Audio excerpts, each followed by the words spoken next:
Bueno, pues quiero hablar del tema ucraniano con una de las personas que nos ha ido guiando estos 3 años durante la dura guerra de invasión de Rusia sobre Ucrania, el profesor don Felipe de Basa, profesor de diferentes universidades. Una de ellas, en la que él ha dado clases, es la Taras Shevchenko, que es una universidad de Kiev. Muy buenas tardes. Don Xavier, buenas tardes. Por puntualizar, soy profesor de la Universidad Rey Juan Carlos de Madrid y he sido profesor invitado en la Taras Shevchenko de Kiev, que si no luego me regañan en mi alma mater. Bueno, yo como no tal, pues no... Vamos a lo que vamos.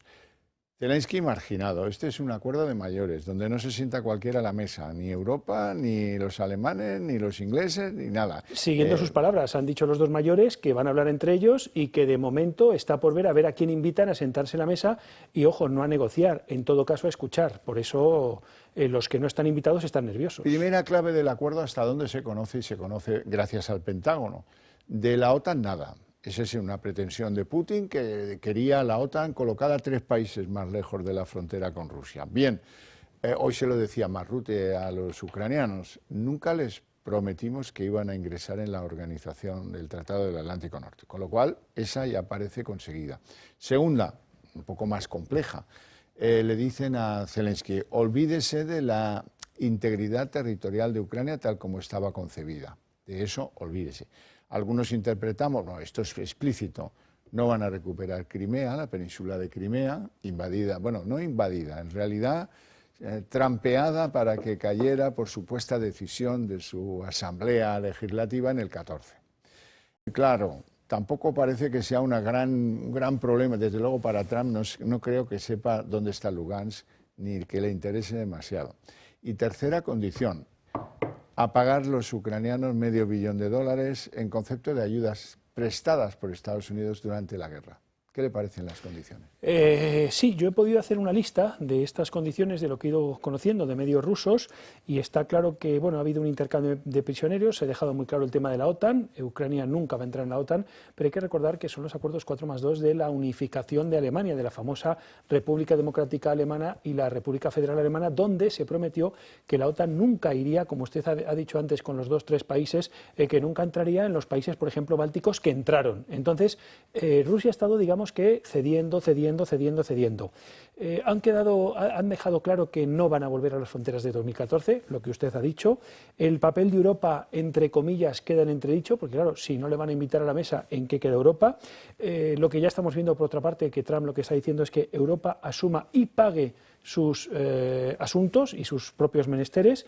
Otro de los temas, y para mí es el más importante, es que han hablado de que en algún momento tendrá que haber elecciones en Ucrania. ¿Y por qué digo para mí que es el más importante? Porque estamos viendo cómo en estos tiempos de la tecnología, de la cuarta revolución industrial, de la revolución digital, de la inteligencia artificial, los procesos electorales tienen, entre comillas, problemas, retos, desafíos, que son los del hackeo cognitivo. Habrá que ver qué pasa en un proceso electoral en Ucrania si no meten las granjas de bots, los trolls, el hackeo cognitivo, las redes sociales. Habrá que ver qué pasa porque hay que recordar los episodios recientes. Por otra parte, como usted bien ha dicho, Trump ha dicho que se va a garantizar sus inversiones en Ucrania. Y luego 2 temas, yo también los veo bastante relevantes. No han tratado, o Trump en este caso no ha tratado a Putin con superioridad como sí que hacían en otras ocasiones, pues por ejemplo Biden en ciertos menesteres. Es decir, se han sentado en una relación de igual a igual y por tanto, claro, eso lo que evita es la hostilidad. ¿Qué es lo que nos hemos encontrado? Pues 2 tipos que se han sentado a hablar hora y media por teléfono, que usted piense en el siglo XXI lo que significa estar hora y media de conversación al teléfono con alguien. Es decir, han sembrado los acuerdos para ir haciendo más cosas. No me cabe duda. Pero bueno, hay muchas cosas que hay que ver. ¿Esto es una paz o una rendición para Ucrania? La pregunta es muy complicada. Habrá que ver dentro de año y medio dónde está Zelensky, por ejemplo, y si hay elecciones, qué es lo que pasa. Y ahí, dentro de año y medio, podremos decir si esto era una paz o una rendición para Ucrania. Punto número 2.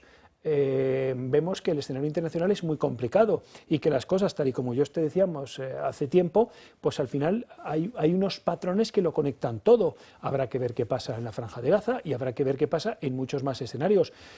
Si a mí me preguntan, como historiador que soy de temas polares, de realmente qué es lo que hay por debajo de la mesa, y es una opinión, me puedo equivocar, no son más que conjeturas o, como decimos los académicos, hipótesis, pero lo que yo creo que está en juego y es de lo que están hablando realmente Trump y Putin, y nadie lo ha puesto todavía encima de la mesa, es de algo más importante, que es lo que va a pasar en el Ártico en los próximos años, porque hay que recordar que Trump tiene intereses en Canadá y tiene intereses en Groenlandia precisamente para esa ruta que hay por el norte, y hay que recordar que el único país a día de hoy que es de verdad una potencia polar, porque tiene los rompehielos nucleares, porque tiene la experiencia polar, porque llevan 2 siglos haciendo estas cosas, es Rusia. Entonces yo creo que esto lo que está es preparando el escenario para un posible reparto del Ártico. Vamos a ver el problema desde la óptica que pueda tener Putin. Lleva 3 años de guerra, ahí han muerto como chinches. ¿Cuántos? 150, más de 150.000 soldados han perdido la vida en el conflicto de Ucrania. No les cuento lo que le ha costado a Rusia en dinero, el dineral, que increíble. Además, las sanciones que han lastrado el crecimiento de la economía rusa, el rublo está muy devaluado, hay un proceso interno de inflación importante, así es que hay una cierta premura, también la hay en Europa, para volver a recuperar la relación, sobre todo dependiente del gas y del petróleo ruso. Los cínicos de la Unión Europea están muy enfadados porque no les llaman a sentarse en la mesa, pero el martes que viene están felices y frotándose las manos para ver si puedan quitar las restricciones a la energía rusa, ¿no? Sobre todo Alemania, que hay que recordar que cerró sus centrales nucleares porque tenía que hacer un guiño a los ecologistas y dijo, ¿para qué voy a tener centrales nucleares si le compro la energía barata a Rusia, que son mis amigos, me la suministran barata y listo? Vuelvo al Ártico. China tiene una política ártica, tiene una gobernanza ártica. Dentro de esa gobernanza ártica ha establecido lo que es la nueva ruta de la seda por el Ártico, y el aspecto más importante de esta gobernanza ártica china es precisamente la energía, donde China quiere establecer unas rutas directas de energía con Rusia. Por tanto, habrá que ver ahora cómo se lo toma esto China, porque claro, si Europa empieza a comprar lo que China compraba, las sanciones, ¿qué pasó con las sanciones? Que al día siguiente de salir de Rusia las empresas europeas, tiendas de ropa, vehículos, etcétera, entraron ipso facto las chinas, y no hay más que ver vídeos de TikTok, cómo son los coches que hay hoy en Moscú o en San Petersburgo, pues son coches chinos estupendos que llegarán a Europa en algún momento. Desde el punto de vista del consumidor europeo, ¿es legítimo pensar, oiga, pagamos la guerra de Ucrania, la pagamos nosotros en dinero que nos costó una pasta, ¿y ahora qué? ¿Tenemos que pagar la paz? Bien, vuelvo al tema de los consumidores, porque nosotros decíamos que se iban a acabar las guerras probablemente si Trump llegaba a la Casa Blanca, con gran escandalera para algunas personas, porque efectivamente se acaban las guerras de soldados, pero vienen otras guerras, y vemos lo que pasa, por ejemplo, con las guerras comerciales. Al final, ¿quién paga las guerras comerciales? Pues las acaba pagando el consumidor. Y al final, ¿qué es lo que hacen este tipo de conflictos al consumidor? Pues indirectamente o directamente empobrecer al consumidor, porque como usted acaba de señalar, eso hay que pagarlo. Las fiestas las tiene que pagar alguien. ¿Y qué puede pensar en estos momentos el ucraniano medio que dice, bueno, paz a costa de, o continuar en lo que llevamos ya 3 años peleando contra un enemigo que nos desborda en número y en capacidad tecnológica? Aquí lo más importante ahora es cómo se fabrica el relato, porque esto va de emociones. Al final la guerra pues es un tema militar, pero luego en cuanto esto termina es un tema de emociones. Igual que Putin ha tenido un coste altísimo, pero ha sido lo suficientemente inteligente como para hacer que su pueblo perciba que esto es una cruzada patriótica e incluso redoble índices de popularidad, pues vamos a ver cómo se gestiona todo esto en Ucrania, porque claro, si el ucraniano piensa que esto ha sido una derrota, vamos a ver qué pasa en el siguiente proceso electoral. Es decir, va a haber más, digamos que el próximo presidente ucraniano será euroamigo o ruso amigo. Esa es la gran cuestión, y ahí es donde podremos afirmar si esto ha sido una derrota o no. ¿Usted coincide conmigo en que va a haber un acuerdo a gran velocidad? Normalmente coincido con usted en casi todo, y la respuesta es sí. El acuerdo ha sido muy rápido. ¿Cuántos días lleva de presidencia Trump? Una semana, claro, y ha mandado ahí al vicepresidente, al secretario de Estado, que están de gira permanente. Yo creo que ha cogido 2 figuras precisamente muy jóvenes, porque hay que pensar que el vicepresidente hace 10 años estaba defendiendo su tesis doctoral. Los que nos estén escuchando y estén ahora haciendo su tesis doctoral, imagínense si piensan que en 10 años pueden ser vicepresidentes nada más y nada menos que los Estados Unidos, efectivamente para que aguanten, porque es un ritmo maratoniano. Entonces, todo eso ayuda y agiliza a que todo esto sea rápido, claro.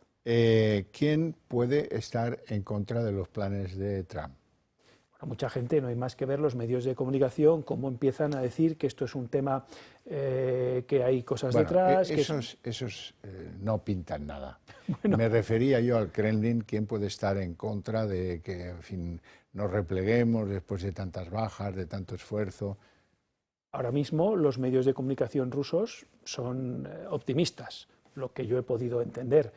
Y los medios de comunicación afines a Trump en Estados Unidos son igualmente optimistas, porque esto es el primer logro en política internacional y sobre todo, además de ser un logro que se va a vender como tal, la segunda parte de la pregunta, ¿cómo nos deja a los europeos o cómo dejan nuestras instituciones europeas?